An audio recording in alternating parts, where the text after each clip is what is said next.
My name is Dr. James Petrick, and I'm a chiropractor in Rancho Bernardo.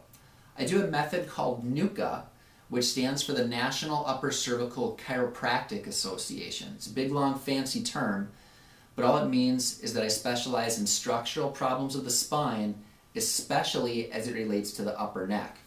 And I'll talk about that in more detail on a later video down this chain. But for right now, I want to discuss with you some of the anatomy that is involved in chronic headaches. Now, when it comes to chronic headaches, and when we talk about the spine, we have to be familiar with 5 different anatomical body parts.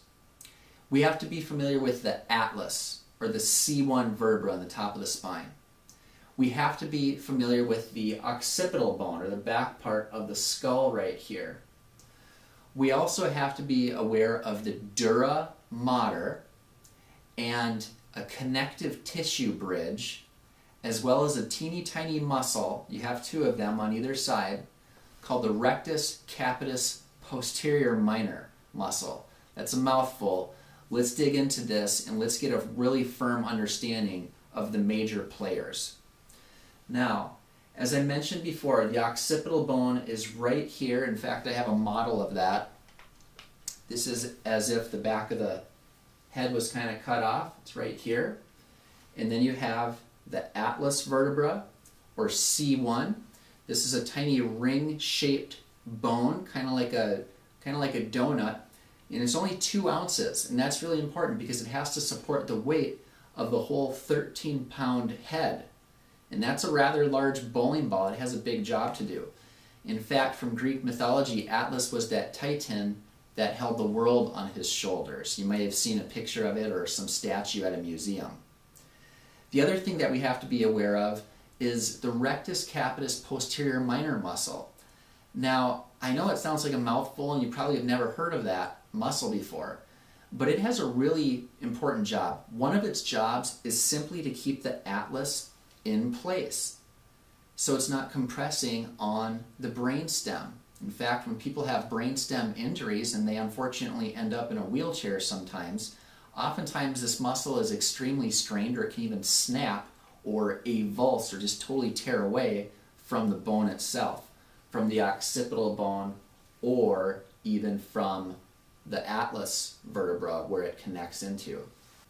Now, the Dura Mater is kind of like a plastic Reynolds wrap baggie that houses the brain and the spinal cord. It's kind of like a skin or an extra protective layer around the brain and the spinal cord.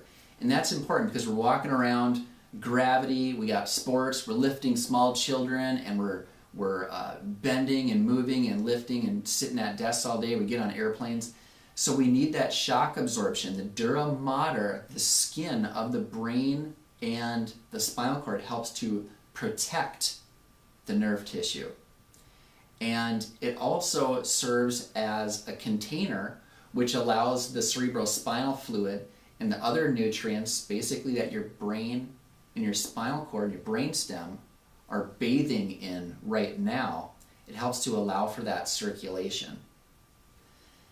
Now, the important thing that we want to focus on here is the connective tissue bridge. And I mentioned the connective tissue bridge because back in 1995, in Philadelphia of all places, there was a study done. They took 10 cadavers and also a fresh specimen, so 11 bodies total, and they dissected because they wanted to see what the nerve to muscle and bone connections were exactly in the upper neck.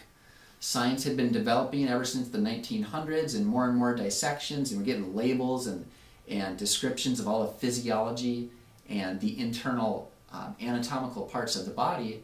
And finally someone came along and said, yeah, let's take a look here, let's pop the hood, let's see exactly what the connections are up here, muscle, bone, ligament, to the actual nerve tissue itself. So it was finally the time, finally the place. And you know what they found? They found that in 11 out of 11 cases, there was a direct connection of the rectus capitis posterior minor muscle into that connective tissue bridge which then connects into the Dura Mater itself. This is a fascinating discovery. What this shows is that when you put tension and pressure on the top of the brainstem and the spinal cord, you're actually increasing the pressure, because the brain and the spinal cord are basically one closed container. You're increasing the pressure in the brain stem.